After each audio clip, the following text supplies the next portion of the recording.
안녕하세요. 오늘도 사연 살롱을 찾아주셔서 감사합니다. 40대 후반의 여성이에요. 저는 어릴 적에 아버지가 돌아가셔서 엄마와 단 둘이 지냈어요. 제가 3살 때 돌아가신 아버지는 커가면서 얼굴도 떠오르지 않았지만 가끔씩 오시던 할머니가 저를 보고 아버지를 꼭 닮았다고 하시는 말에 한참을 앉아서 거울만 봤던 기억이 있네요. 할머니나 삼촌이 3-4달에 한 번씩 오셨어요. 저는 그게 저희를 생각해 주는 것 같아서 참 좋았죠. 그런데 우리를 위해서가 아니라 자기들이 아쉬울 때 엄마에게 돈을 달라고 오는 거였어요. 저는 그 사실을 고등학생이 되고 나서야 알았어요. 한 번은 야간 자율학습이 끝나고 밤 늦게 왔는데 삼촌이 엄마한테 돈 타령을 하고 있더라고요.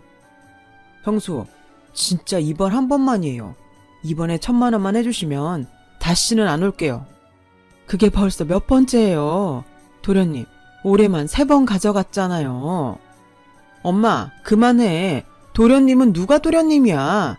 아저씨, 당장 나가세요. 우리 엄마는 어디서 돈이 쑥쑥 솟아나는 줄 아세요? 우리 아빠 죽은 게 언젠데 지금까지 시댁 식구 행세해요. 지금 안 나가면 경찰 부를 테니까 당장 나가요. 아니, 세희 너 나한테 아저씨라고? 어디서 배워먹은 버르장머리야? 하여간 요즘 애들은 싸가지가 없어. 형수, 애 저렇게 키우면 안 돼요. 가뜩이나 애비 없는 애 소리 듣는데 저렇게 시건방지기까지 하면 누가 좋아해요? 아저씨가 상관할 일 아니고요. 제가 버르장머리 없는 거면 아저씨는 뭐예요? 대체 어떤 가정교육을 받고 자랐길래 10몇 년 전에 죽은 형 부인을 찾아와서 돈을 달라고 하냐고요. 라며 소리를 고래고래 질렀고 삼촌은 결국 한 푼도 받지 못하고 돌아갔어요. 엄마, 이제 저 사람들 와도 돈 주지 마. 엄마는 뭐 편하게 돈 벌어? 그런 거 아니잖아. 왜 저런 걸 받아주고 있어? 그만할 때도 됐잖아. 엄마, 자꾸 이러면 나 학교에서 공부 못해. 걱정돼서 어떻게 하루 종일 학교에 있냐고. 미안해, 우리 딸. 엄마가 생각이 짧았어. 처음에야 니네 아버지 보내고 얼마 안 돼서 찾아오니까 정 때문에 그랬는데 이제는 어떻게 끊어내기가 힘들더라고. 근데 이것 때문에 우리 딸이 마음 상하면 안 되지. 이제 안 그럴게. 걱정하지 마. 엄마는 외할머니 때부터 하던 금은방을 물려받아서 결혼하고도 계속 운영했어요. 가게 규모도 컸고 질 좋은 금과 보석만 취급했기 때문에 항상 수요가 있어서 크게 경기를 타지 않았고 그 덕에 저는 아버지가 안 계셔도 돈 걱정을 하지 않고 자랐죠. 아무리 그래도 이미 10몇 년 전에 돌아가신 아버지를 핑계로 할머니와 삼촌이 돈을 타러 오는 건 정말 아니라고 생각했어요. 저는 이런 일이 다시 안 생기려면 제가 힘이 있어야 되겠다는 생각을 했어요. 저로서는 그게 공부를 잘해서 좋은 대학에 가는 것밖에는 없었고 있는 힘을 다해서 공부에 몰두했어요. 일단 목표가 생기니까 전보다 집중이 더 잘 되더라고요. 나중에 꼭 해야 할 일이 있다고 생각하니 열정이 생겼어요. 저는 그렇게 공부를 해서 의대에 합격했어요. 엄마는 너무 좋아서 상가 전체에 떡을 돌리시며 제 자랑을 하느라 바쁘셨어요. 저도 기분이 너무 좋았죠. 엄마가 기운이 나서 씩씩해 보이던 모습이 정말 오랜만이었거든요. 사실 그동안도 몇 차례 삼촌이 다녀갔고 제가 입시 공부를 해서 도와줄 수 없다고 하니 할 말 못할 말 막 하고 돌아갔다더라고요. 저는 그 사실을 훨씬 나중에 알게 돼서 당시에는 몰랐어요. 그저 엄마가 기운이 돌아와서 너무 다행이라고 생각했죠.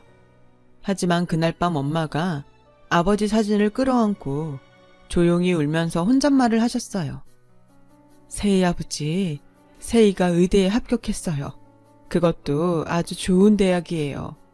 그동안 사실 도련님이랑 어머니 때문에 서럽고 속상할 때 많았는데 세희가 그 한을 다 풀어주는 것 같아요. 이렇게 이쁘고 똑똑한 딸 남겨줘서 고마워요. 저는 제 방에 가서 이불을 뒤집어 쓰고 소리 죽여 눈물을 흘렸어요. 무슨 수를 써서라도 엄마를 할머니와 삼촌한테서 지켜야겠다고 굳게 마음을 먹었어요. 그런데 너무 신기하게도 제가 대학을 입학하고 얼마 안 돼서 할머니가 갑자기 돌아가셨고 몇 개월 안 돼서 삼촌도 돌아가셨어요. 이게 다 엄마 고생 그만하라고 하늘에서 데려갔구나 하는 생각이 들 정도였거든요. 그 후로 저는 마음껏 공부에만 집중을 할 수 있었어요. 의대는 예과 때 놀지 않으면 못 논다며 미팅, 소개팅에 열중하는 친구들도 많았지만 저는 그렇게 못하겠더라고요. 엄마한테만 제 등록금이나 용돈 짐을 지우고 싶지 않았거든요. 저는 그 덕에 본과 4학년에 국가의사고시에 좋은 성적을 받았어요. 레지던트 때는 신경외과를 선택했고요. 다들 저한테 성적도 좋으니 성형외과나 피부과를 가라고 했지만 아버지가 뇌종양으로 세상을 떠나셨기 때문에 뇌병변을 치료하고 싶었어요. 물론 힘들고 어렵긴 했지만 아버지처럼 아픈 환자들을 나을 수 있게 해주고 싶다는 염원이 컸어요. 병원에서 밤을 새는 게 일상인 레지던트를 끝내고 나니 저한테 선자리가 들어오더라고요.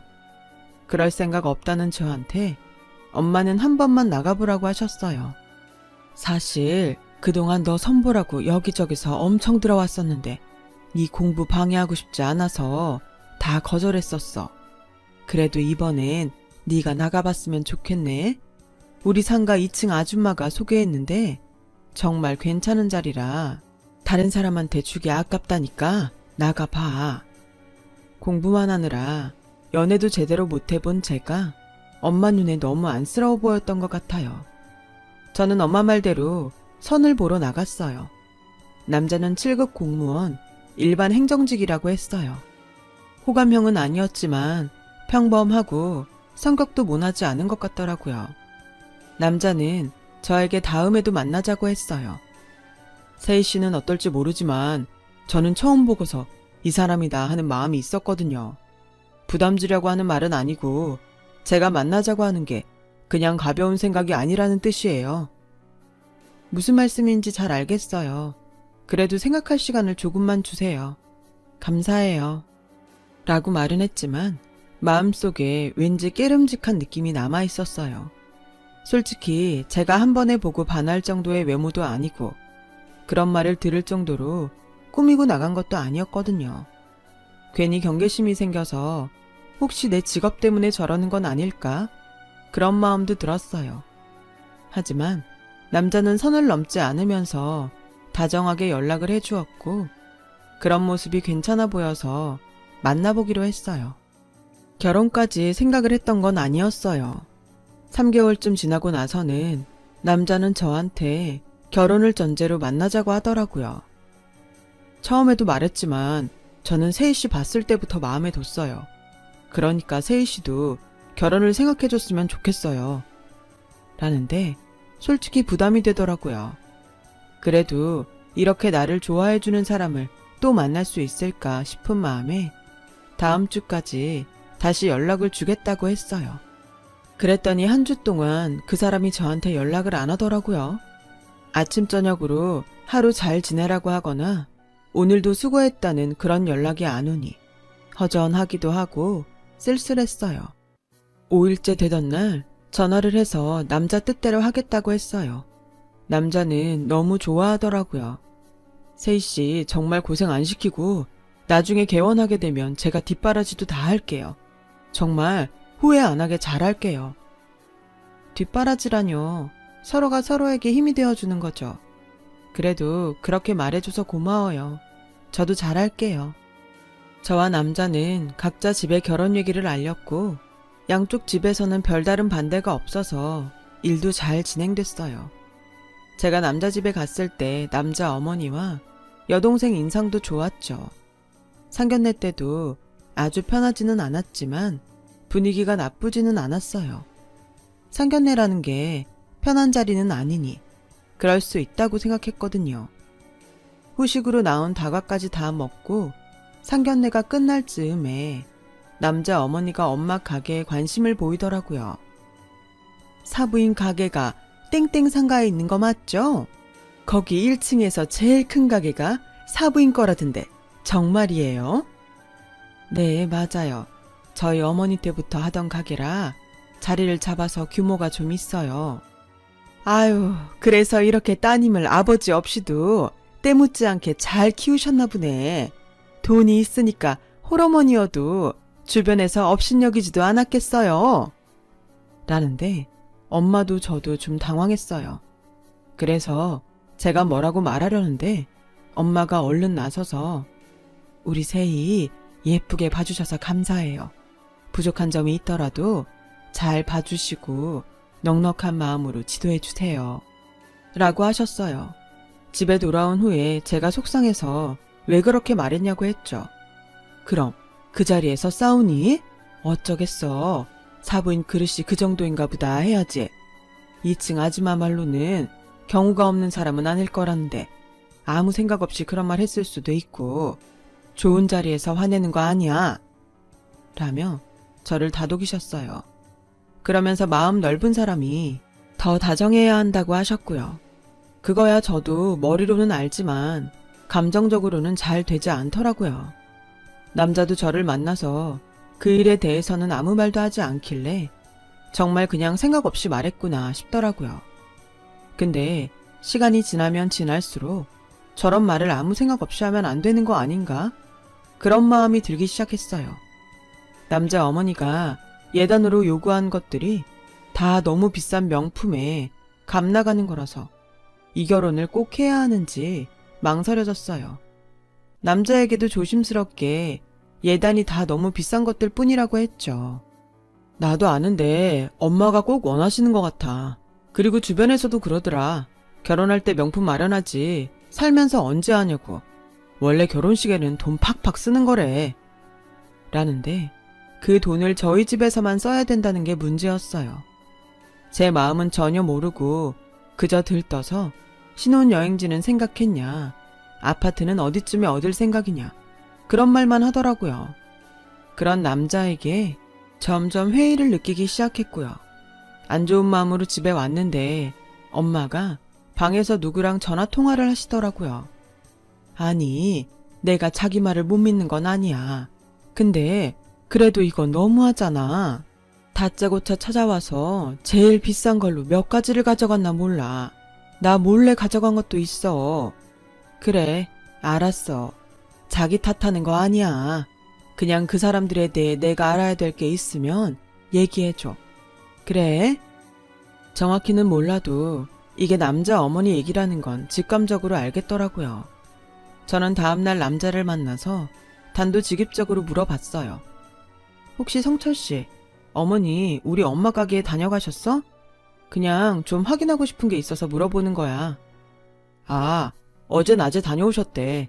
우리 성은이 소개팅하러 나가는데 아무렇게나 해서 내보내기 싫다고. 근데 장모님이 진짜 최고급으로만 골라주셨다던데? 그건 그렇고 우리 아파트 전세계약 땡땡동으로 할 거지? 나 거기에서 살 거라고 우리 부서 사람들한테 다 얘기했는데. 아니 고작 소개팅을 나가는데 최고급으로 꾸미고 나가야 돼? 너무 오버한다 진짜. 그리고 그거 아무래도 성철씨 어머니가 그냥 마음대로 가져가신 것 같은데 그건 아니지. 성철씨가 어머니한테 그건 실수하신 것 같다고 말씀드려. 아파트 얘기도 나와서 말인데 전세금 반반씩 해. 아니면 나 못해. 그러자 남자 인상이 확 굳더라고요. 원래 집은 남자가 하는 건데 너네 보고 하라고 해서 기분 나쁜 거야? 내가 공무원 합격한 지 얼마 안 돼서 돈이 부족하다고 양해 구한 거고 다 끝난 거 아니야? 처음에는 그럴 수도 있다고 생각했는데 아무리 생각해도 아닌 것 같아서 집을 남자 보고 다 하라는 것도 난 부당하다고 생각해. 어차피 같이 살 집이잖아. 그러면 반반씩 하는 게 맞는 것 같아. 전세자금 반도 못 될 정도로 돈이 부족한 건 아니잖아. 성철씨가 신혼여행으로 가자고 하는 곳들 엄청 돈 드는 데야. 거기 다 포기하고 예단에 들어갈 거 조금 포기하면 전세자금 보탤 수 있지 않아? 그렇게 하자. 라며 강하게 밀어붙였어요. 남자는 인상을 박박 쓰며 생각해보겠다고 하더군요. 그런데 다음날 남자 어머니가 병원으로 절 찾아왔더라고요. 아파트 전세값 반반하자고 했다며? 전에도 얘기했는데 우리 성철이가 공무원 합격하고 일한 게 1년이 아직 안 됐어. 그래서 너네 쪽에서 하기로 했잖아. 이제 와서 말을 바꾸면 어떡해? 저도 성철씨가 정말 돈이 없으니까 그러나 보다 했는데요. 신혼여행지도 그렇고 예단도 그렇고 너무 비싼 것만 찾잖아요. 그런 거 보면 돈이 아주 없진 않겠다 싶어서 돈 아껴서 전세자금 같이 마련하자는 거였어요. 신혼여행도 예단도 지나가면 다 그만인 거잖아요. 그런 거에 돈을 쓰느니 계속 살 집에 쓰는 게 낫겠다고 생각했어요. 그건 네가 여자니까 신혼여행이나 예물 좋은 걸로 쓰고 싶겠다 하는 마음에서 우리 성철이가 특별히 신경 쓴 거야. 아니 너는 어쩌면 그렇게 평범하질 못하니? 보통은 신혼여행 특별한 데 가고 예물 좋은 거 받고 싶은 게 여자 아니야? 물론 저도 좋은 데 가면 좋죠. 하지만 그것도 형편대로 해야 되잖아요. 집이냐 신혼여행과 예물이냐 그걸 놓고 보면 저는 당연히 집에 투자해야 된다고 생각해요. 너는 무슨 애가 이렇게 재미없는지 모르겠다. 네가 잘 벌잖아. 그럼 네가 좀 더 써도 되고 그걸 그렇게 딱딱 반씩 나눠야겠어? 저 아직 펠로우예요. 저도 지금까지 계속 공부하느라 돈이 많이 없어요. 그리고 저는 곧 가봐야 해서 얘기를 거기서 끝냈어요. 하루 종일 일도 손에 잡히지 않고 머릿속이 복잡해서 병원 근무를 마치자마자 엄마 가게로 갔어요. 같이 저녁이라도 먹으면서 스트레스를 풀고 싶었거든요. 근데 가게에 남자 어머니가 와 있는 거였어요. 저는 일단 들어가지 않고 밖이 보이지 않는 데에 서서 안을 지켜봤는데 남자 어머니가 하는 말이 가관이었어요. 그러니까 따님을 좀 설득해 보시라고요. 공부를 잘하는 여자여서 그런가? 고집도 세고 귀염성이라고는 눈꼽만큼도 없네요. 근데 우리 세희가 틀린 말을 한 것 같지는 않네요. 신혼여행이니 예물에 쏟아부을 돈이 있으면 집 사는 데에 보태는 게 더 맞는 거죠. 여행이야 살면서 넉넉해지면 좋은 데로 갈 수 있고 예물도 더 좋은 걸로 살 수 있잖아요. 저는 우리 세희가 고집 세고 귀염성 없다는 말에는 동의할 수 없네요. 그건 합리적이라고 해야 하는 거 아닌가요?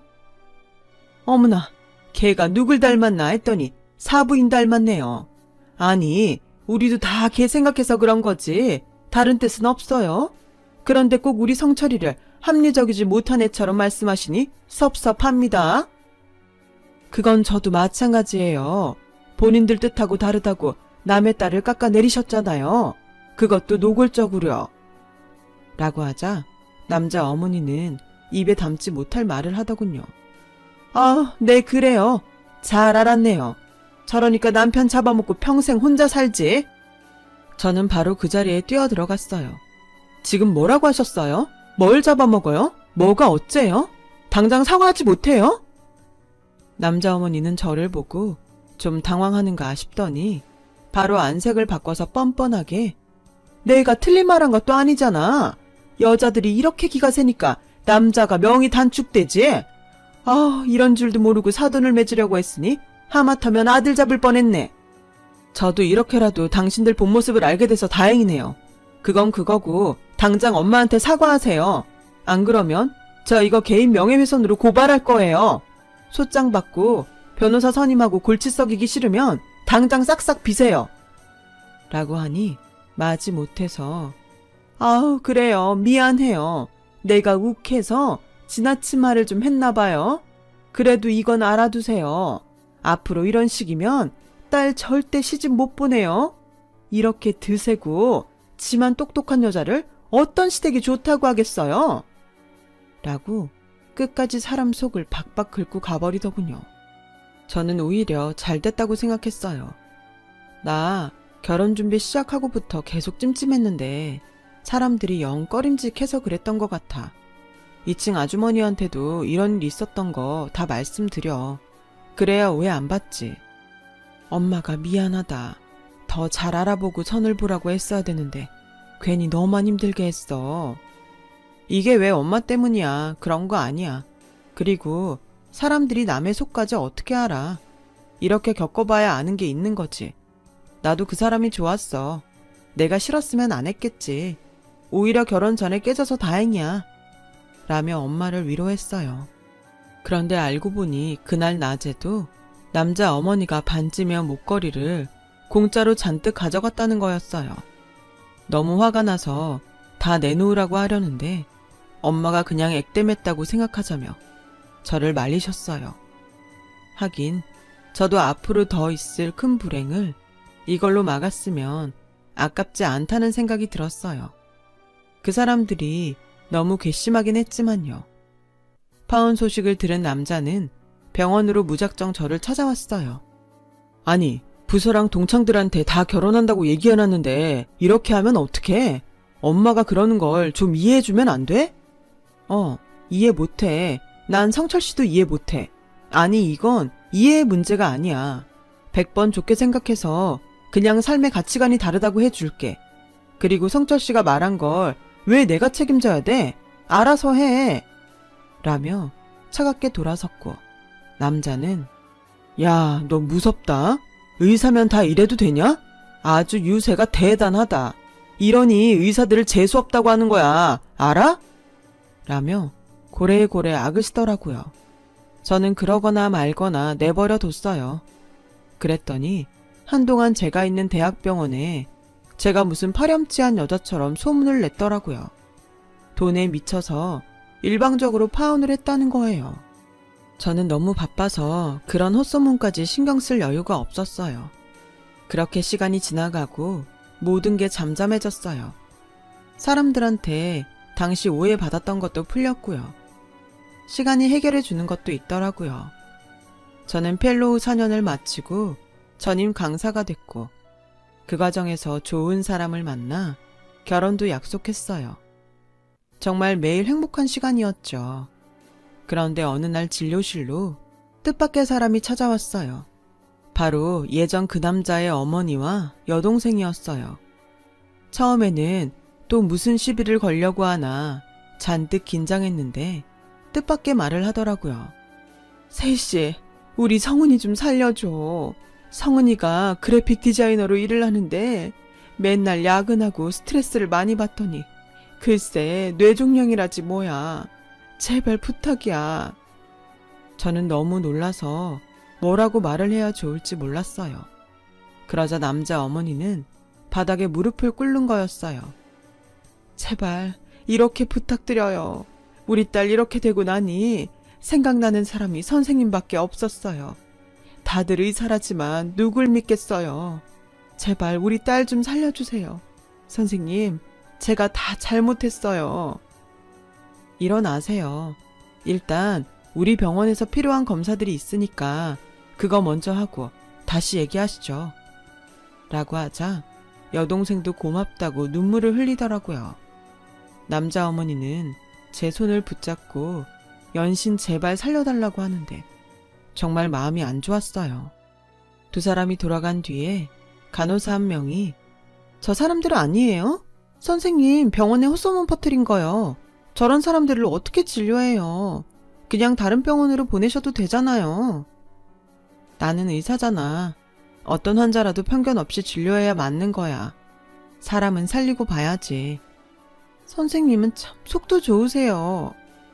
라며 저를 딱하다는 듯 쳐다봤지만 저는 진심이었어요. 의사는 아픈 환자를 진료해야죠. 검사 결과가 나오고 남자 여동생 진료 날이 됐고 또다시 두 사람이 같이 왔어요. 이 종양은 수술을 해야 되고요. 깊은 부위에 있기 때문에 특수한 틀을 부착해서 하게 될 거예요. 정상 뇌조직 손상을 최대한 줄이기 위해서 레이저 장비를 사용할 거니까 크게 걱정하지 않으셔도 돼요. 수술을 하면 우리 성은이 괜찮아질 수 있는 건가요? 종양을 제거하고 조직 검사를 해야 정확한 건 알 수 있어요. 수술하고 다시 얘기하죠. 라고 하자 남자 어머니는 제 손을 꽉 잡으며 잘 좀 부탁드려요 선생님. 꼭 좀요. 라며 계속 사정을 했어요. 수술날에는 남자도 왔더라고요. 그 사람은 제 얼굴을 제대로 보지도 못하고 고개를 딴 데로 돌리고 서 있었어요. 저는 별말 없이 수술실로 들어갔고 남자 어머니는 끝까지 제 뒤에서 고개를 숙이며 잘 부탁한다고 했어요. 오랜 시간 끝에 수술을 마쳤고 다행히 깔끔하게 제거됐어요. 나중에 크게 문제가 될 것도 보이지 않았고요. 한동안 약물 치료를 받아야 했지만 경과가 좋았어요. 남자는 그제야 제 앞에서 고개를 푹 숙였어요. 그때는 정말 미안했습니다. 제가 큰 실수를 했어요. 다 지나간 일이니까 이제 서로 있죠. 동생분 치료 마칠 때까지는 최선을 다할게요. 라고 했고 저는 그 말대로 퇴원할 때까지 남자의 여동생을 정성껏 돌봤어요. 여동생이 퇴원을 하고 얼마 지나지 않아 남자가 찾아왔어요.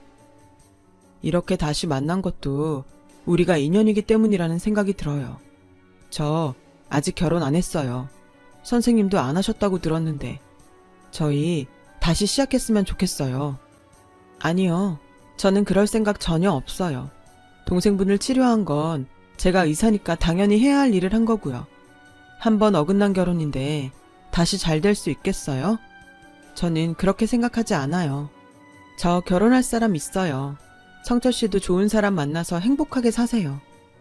라고 하자 남자는 체념한 표정으로 돌아갔어요. 그 후 남자 어머니는 자기가 가져갔던 보석값을 엄마에게 보냈더라고요. 그렇게라도 갖고 싶다면서요.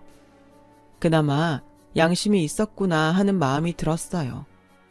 남자 여동생 치료가 끝난 후엔 연락도 끊겨서 지금 그 집이 어떻게 사는지는 들은 게 없어요. 저는 그 일이 있고 몇 달 후 결혼을 했고요. 지금은 아들, 딸 낳고 평안한 하루하루를 보내고 있답니다. 엄마도 아직 정정하시고요. 살다 보니까 정말 뜻하지 않은 인연도 마주하게 되고 그 인연이 좋지 않은 방향으로 흐를 때도 있더군요. 그럴 땐 정말 내가 어떻게 살아왔는지가 중요해지는 것 같더군요. 저는 저의 이런 평범한 생활들에 매일 감사하며 잘 지내고 있어요. 지금의 이런 생활들을 끝까지 지켜가기 위해 오늘도 열심히 살아보려 합니다. 제 얘기 들어주신 분들 모두 행복하시고 특히나 건강하셨으면 좋겠어요. 여러분, 사연 댓글에 응원과 현명한 조언 부탁드려요. 좋아요와 구독은 저에게 큰 힘이 됩니다. 오늘도 좋은 일 가득하세요.